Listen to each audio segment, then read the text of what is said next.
Hi hello, ഇന്ന് ഞാൻ വന്നിട്ടുള്ളത് ദേ കുറച്ച് വട്ടയിലയായിട്ടാണേ.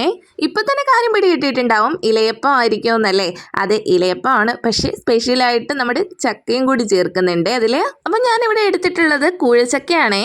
കൂഴച്ചക്ക പഴുത്തു പോയാൽ ആരും കളയണ്ട കേട്ടോ. ഇതുപോലെ ഉരച്ചെടുത്തിട്ടുണ്ടെങ്കിൽ അതിൻ്റെ നീര് കിട്ടുവേ. ഇതുപോലെ കണ്ണുള്ള പാത്രത്തിലാണേ ചക്ക ഉരച്ചെടുക്കുന്നത്. അങ്ങനെ ഇതേ ഞാൻ ഉരച്ചെടുത്ത പരിപ്പ് ദേ ഇത്രയും കിട്ടിയിട്ടുണ്ട് കേട്ടോ. ഇനി അതിലേക്ക് ഒരു 2 ഗ്ലാസ് വെള്ളം കൂടി ഒഴിച്ചു കൊടുക്കുന്നുണ്ടേ. വെള്ളം ഒഴിച്ച് അതിൻ്റെ കട്ട ഒന്ന് ഉടച്ച ശേഷം ഞാൻ ഇതേ ഗ്യാസിലേക്ക് വെച്ച് കൊടുത്തിട്ടുണ്ടേ. ഇത് അടിയിൽ പിടിക്കും കേട്ടോ, അതുകൊണ്ട് കൈവിടാതെ ഇളക്കി കൊടുത്തുകൊണ്ടേ ഇരിക്കുക. തിള വരുന്ന സമയത്ത് നമ്മൾ ആവശ്യത്തിന് ഉപ്പിട്ട് കൊടുക്കണേ.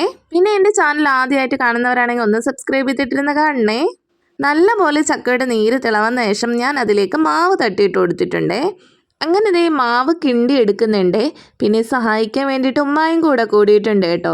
അങ്ങനെ മാവ് നന്നായി കിണ്ടി ഇറക്കി ഞങ്ങൾ മാറ്റി വെക്കുന്നുണ്ട്. ഈ ചൂടൊന്ന് പോയതിന് ശേഷം ഇനി നമുക്ക് ഇതിൻ്റെ അകത്തുള്ള പരിപാടി നടക്കുള്ളൂ. അങ്ങനെ മാവ് മാറ്റിയിട്ട് ഞാൻ പോയി തേങ്ങ തിരുവിക്കൊണ്ട് വന്നിട്ടുണ്ട്.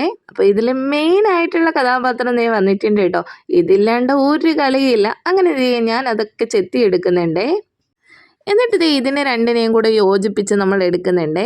സാധാ നമ്മുടെ ഇലയപ്പം ഉണ്ടാക്കാൻ വേണ്ടിയിട്ട് എടുക്കുന്നത് പോലെ തന്നെയാണ്. ഞാനിത് ചെയ്യുമ്പോൾ നമ്മുടെ കള്ളിപ്പൂച്ച അടുത്ത് വന്ന് നിൽപ്പുണ്ടായിരുന്നേ. അങ്ങനെ ഞാൻ അവക്കും കൊടുത്തിട്ടുണ്ടായിരുന്നു. അങ്ങനെ അതും സെറ്റായി. അതിനുശേഷം ഞാൻ മാവെടുത്ത് നന്നായിട്ട് കുഴച്ചെടുക്കുന്നുണ്ടേ. ഇനി അതിനെ നമ്മൾ ചെറിയ ബോളുകളാക്കി മാറ്റുന്നുണ്ടേ. കൈ ഒന്ന് നനച്ച ശേഷമാണ് കേട്ടോ ഞാനിങ്ങനെ ബോളാക്കി എടുക്കുന്നത്. അങ്ങനെ അതെല്ലാം സെറ്റ് ആയിട്ടുണ്ടേ. ഇനി അടുത്ത പരിപാടി ഇത് പരത്തലാണേ.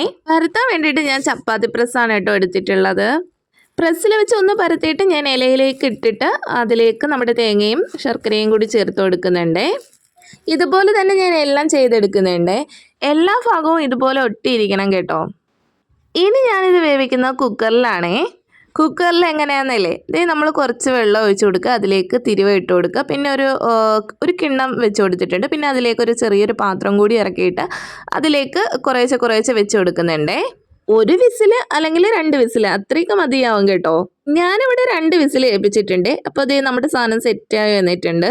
സാധാരണ ഞാൻ ഇലയപ്പമൊക്കെ കഴിച്ചിട്ടുണ്ട് കേട്ടോ. ചക്ക കൊണ്ടുള്ള ഇലയട ഞാൻ ആദ്യമായിട്ട് കഴിക്കുകയാണ്. ഇതെങ്ങനെ ഉണ്ടാവുമെന്ന് എനിക്കറിയില്ല. സത്യം പറഞ്ഞു കഴിഞ്ഞാൽ വിസിൽ വന്നപ്പോഴേ നല്ല ചക്കയുടെ മണം ഉണ്ടായിരുന്നേ.